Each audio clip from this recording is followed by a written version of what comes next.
Hey guys, what's up? Welcome back to another video by me, YuGiOh Days.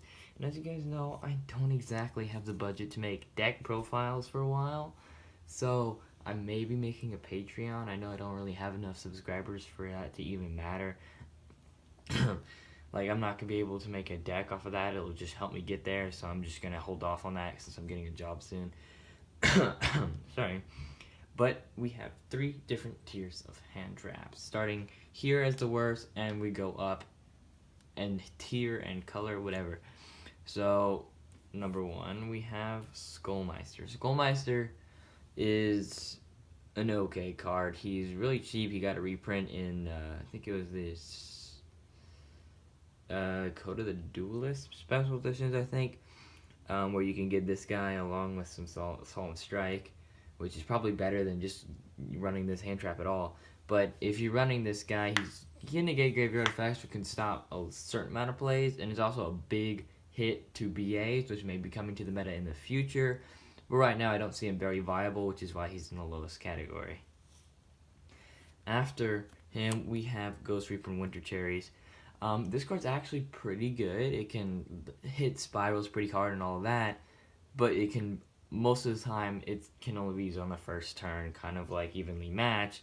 You have to control less monsters than your opponent, so it's going to be pretty hard to play later on, and it can break in your hand, which is why it's also in the lowest tier. And last up at the lowest tier is Artifact Lancia. It's another pretty good card, and it does hit ABCs, but it's not as good as it once was, and it also locks you out of banishing stuff, if I am correct. I'm not going to read it right now, but it's not as good as it once was, but it's also very, very cheap.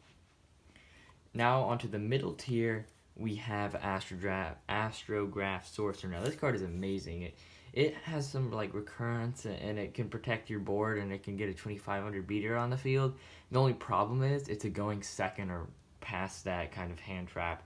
It's not exactly very good for going first. It's a hand trap.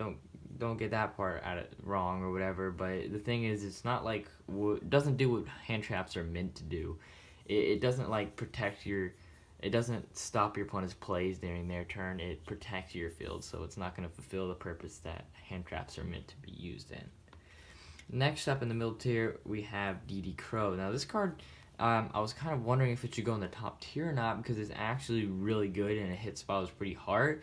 But once again, some decks it can't do very good against, so main decking it's not an option. And then when you do go against spirals, you basically automatically lose a match if you're not main decking it. So it's really hard to play this card. You're better off just playing Ashes if you have them. Same, like these two both counter spirals.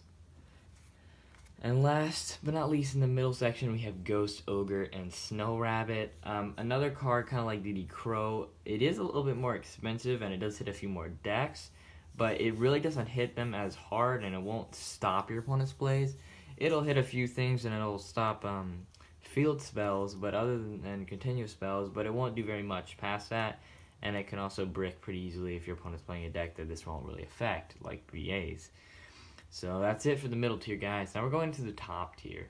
This is the kind of stuff that you want to be playing if you have the money, and the number one right here is the one that if you have enough money to buy any hand traps, you might as well buy Max C. Although it is only at 1, and it is a little bit flaky, and it might even get banned, who cares? It's on the list right now, and it can do major work on your opponent, or on your hand, I should say, because every time your opponent special summons, you get a draw. And if they don't do all that special summoning, then they won't really have a field to combat your OTK if you're running a deck that does that.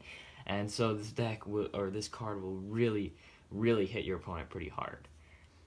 In the middle section is basically a budget Ash, and that is Droll and Lockbird. Now this is the one that I run. I don't have enough for Ashes, but Droll is absolutely amazing. It can lock your opponent out of searching after their first search, which can do almost the same thing as Max C.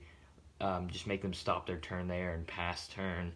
And then of course, if you guys like have played Yu-Gi-Oh ever, you know that the best hand trap is gonna have to be Ash Blossom and Joyous Ring. No, I just said I can't afford them. I can afford one, because that's all that I have.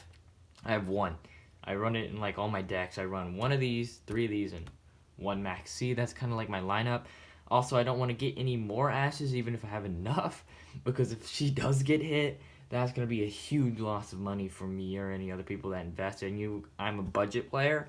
I'd probably be better off selling it now, but it wins me games so easily. Like, whenever I draw this card, it's an automatic win. So if you're like a low tier player and you somehow get your hands on an Ash, do not sell it to make your deck better, because whatever deck you play on from there on is going to be exceptionally better.